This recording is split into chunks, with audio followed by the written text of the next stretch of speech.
Bismillahirrahmanirrahim. Assalamualaikum warahmatullahi wabarakatuh. Alhamdulillah, semoga kalian selalu dalam keadaan sehat walafiat. Oke, hari ini kita akan membahas mata kuliah Pendidikan Budaya Anti Korupsi tentang peran mahasiswa dalam pemberantasan korupsi, ya.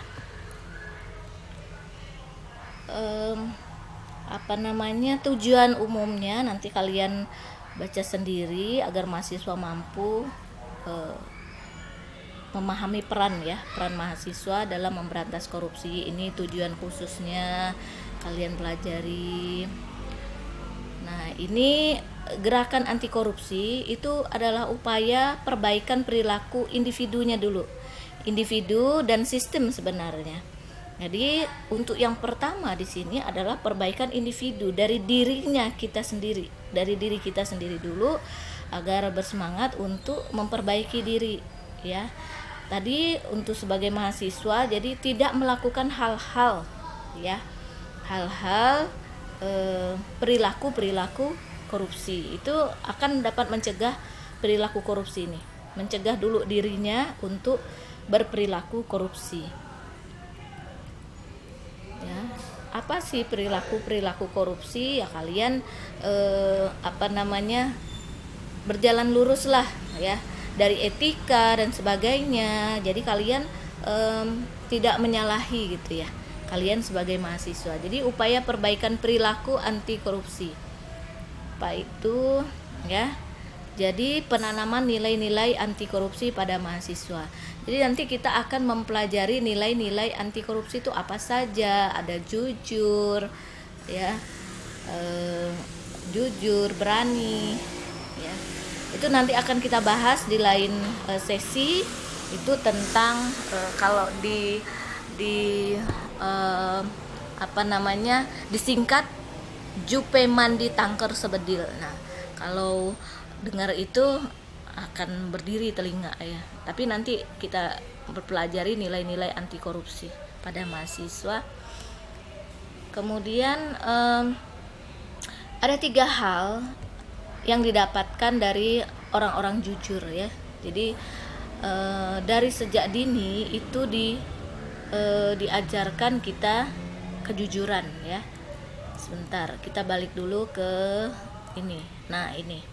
Jadi nilai-nilai anti korupsi salah satunya itu adalah kejujuran, ya. Kejujuran dalam segala hal, ya. Jadi ada hadis saya sampaikan di sini, jujur walaupun dalam bercanda. Jadi jujur walaupun dalam bercanda, dalam bergurau-gurau, tapi tetap harus jujur. Jadi kita nggak boleh supaya kawan-kawan kita tertawa, kita membuat cerita-cerita bohong. Nah, itu, ya, itu tidak baik.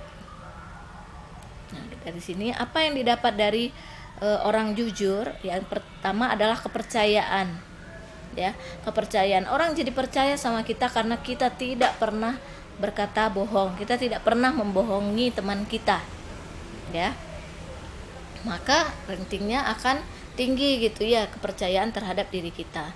Kemudian yang kedua, cinta, ya. Orang senang, orang sayang sama kita karena kita selalu berkata jujur. Nah, gitu. Kemudian ada rasa hormat. Yang ketiga, rasa hormat. Jadi orang-orang akan menghormati kita, akan menghormati orang-orang yang jujur, ya. Jadi tidak berani macam-macam. Nah, ini peran mahasiswa dalam gerakan anti korupsi apa saja sebagai change agent atau agen perubahan, ya. Agen perubahan.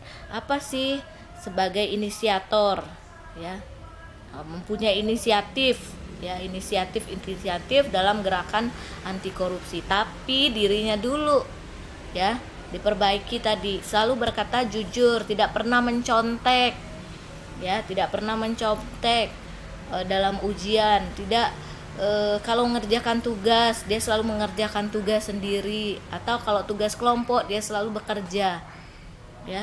Jadi dalam tugas kelompok juga kita harus sama-sama bekerja, ya. Jangan sampai sama sekali tidak ada bekerja, bahkan dimintain uang untuk perbanyakan makalah, untuk fotokopi dan sebagainya, itu tidak mau.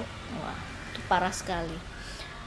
Nah, balik lagi sebagai mahasiswa, sebagai edukator, memberikan edukasi kepada orang-orang di sekeliling, lalu memberikan motivator, ya, motivasi kepada teman-temannya, kepada lingkup terbesar, kepada tetangga-tetangganya, keluarganya dulu, kemudian tetangganya, teman-teman sekolahnya, teman-teman yang di rumah juga, ya, bahwa kita bisa melawan korupsi, kita bisa. Selama ini kan masyarakat sudahlah males begini begitu, ya. Nah, itu kita sebagai mahasiswa harus bisa memberikan motivator bahwa korupsi bisa diberantas dengan kerjasama kita bareng-bareng, masyarakat, mahasiswa, dan juga aparat. Kemudian sebagai implementator, ya, implementator dia nampak, dia implementasi dia di dalam kehidupan sehari-hari. Jangan anti korupsi tapi nyontek juga, tapi titip absen juga. Nah, itu tidak masuk, ya. Tapi mahasiswa sebagai change agent atau agen perubahan harus ada implementatornya, implementasi dia mengimplementasikan apa yang dia katakan ke pribadinya sendiri. Apa itu? Buang sampah contohnya pada tempatnya. Kalau tidak mendapatkan tempat sampah, masukkan ke tas atau ke kocek. Jadi jangan sampai begitu, buang sampah sembarangan, ya. Anak wanita biasa tisu dibuang sembarangan. Bahkan saya pernah lihat ada mobil mewah, buang kulit rambutan, ya. Musim kulit rambutan, buang dari mobil kulit rambutan. Musim langsat, buang kulit langsat, buang tisu dari mobil dan sebagainya. Belum lagi kalau musim durian, enggak buang kulit durian, ya. Oke, kita lanjutkan lagi. Ini keterlibatan mahasiswa dalam gerakan anti korupsi itu apa saja? Ya, mulai dari skup keluarga tadi, keluarga kita dengan adik-adik kita, dengan keluarga ayah ibu kita, gitu ya. Kita tularkan, gitu ya, gerakan anti korupsi tadi. Salah satu contoh saja, ya, tidak mengupil. Jadi kan perilaku anti korupsi salah satunya berperilaku baik, gitu ya. Jadi untuk kepribadian juga tidak ngupil di tempat umum, ya. Saya ajarkan, ya, kalau mau ngupillah di kamar mandi sekalian lagi mandi. Jadi bersih, hidung bersih, otomatis tidak akan gatal. Hidung tidak akan gatal, otomatis kita tidak pegang-pegang hidung, tidak ngupil-ngupil gitu. Ya, ngupilnya nanti di kamar mandi sekalian dibersihkan dengan air. Atau yang muslim 5 kali sehari membersihkan hidungnya, ya, otomatis tidak akan gatal, tidak akan ngupil. Nah, ini masalah ngupil-mengupil ini, ya. Jadi mahasiswa kalau lagi anti korupsi, lagi berkoar-koar tentang korupsi, tentang anti korupsi dan sebagainya, tapi itu lagi ngupil, buang ludah sembarangan. Nah, itu etikanya kurang, gitu ya. Ya. Buang ludah sembarangan. Jadi mulai hari ini jangan pernah buang ludah sembarangan. Kalaupun mau buang ludah, berhenti. Kalau kita pakai motor, berhenti di pinggir jalan. Jangan lagi naik motor mana ngebut lagi buang ludah sembarangan, kan bisa kena orang lain. Nah, ini hati-hati sekali, ya.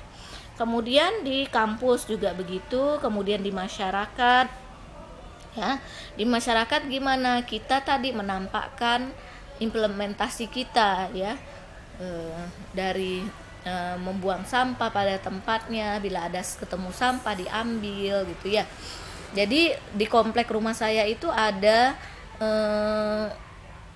pondok tahfiz Al-Quran, ya. Itu anak-anaknya anak-anak remaja semua yang di situ. Kemudian setiap pagi atau sore, kalau enggak pagi, kadang dia lakukan sore. Dia berjalan bertiga, berempat, gitu kan, ya. Dia jalan aja di komplek, gitu kan. Dan dia bekal kantong plastik. Terus kalau ada sampah dia pungut, sampah di jalan tuh dia pungut, gitu. ya, yang masukkan ke kantong plastik yang mereka bawa. Saya apresiasi banget dengan seperti itu gitu ya. Kemudian mereka juga bertanam sayur, dan kita di sekelilingnya malah dibagi-bagi sayur gitu. Seharusnya biasanya seperti itu kan malah minta sumbangan, tapi mereka tidak. Mereka menebar kebaikan, menebar sedekah dan sebagainya, malahan ke sekitar dia gitu ya. Nah, ini untuk masyarakat. Kemudian sampai lokal dan nasional ya. Nah, di saat kalian bertemu dengan mahasiswa dari universitas lain, kalian seyogyanya menunjukkan tadi nilai-nilai anti korupsi ya. Nah, ini keterlibatan di keluarga. Jadi penerapan nilai-nilai religius. Jadi dari orang tua, sedari kecil mengajak anak-anaknya untuk beribadah. Yang muslim beribadah sholat, mengaji dan sebagainya. Yang Kristen pergi ke gereja ya, dan sebagainya. Begitu juga yang beragama Hindu gitu ya. Nah, jadi ada nilai-nilai religius dari orang tua yang disampaikan. Kalian juga kan nanti akan menjadi orang tua. Jadi terbiasa menyampaikan nilai-nilai dari keagamaan kita. Bagaimana kita harus berbuat baik, bagaimana kita harus berbuat jujur dan sebagainya. Kemudian ada bantuan tanpa pamrih. Jadi kalau membantu orang tua di rumah jangan pakai pamrih. Nah, tolong sapu ngepel dulu ya, 50.000 dulu. Nah, enggak begitu gitu ya. Jadi kerjakan, baik nyuci piring, baik menyapu, mengepel, membantu ibu kita di rumah, menyuci, nyetrika dan sebagainya. Itu dilakukan tanpa pamrih. Insya Allah nanti orang tua kita akan lebih sayang, lebih enak gitu ya dengan kita ya. Kemudian belajar mengakui kesalahan. Nah, ini yang amat sulit sebenarnya. Kalau kita udah salah biasanya malu untuk melakukan mengakui kesalahan kita. Padahal apalagi kalau di depan daripada adik kita. Nah, ini harus kita biasakan gitu ya. Nanti kita juga akan punya anak ya. Nah, kalau saya di rumah, kalau saya salah, saya minta maaf. Misalnya sama Fatan, maaf ya, Umi tadi marah. Gitu.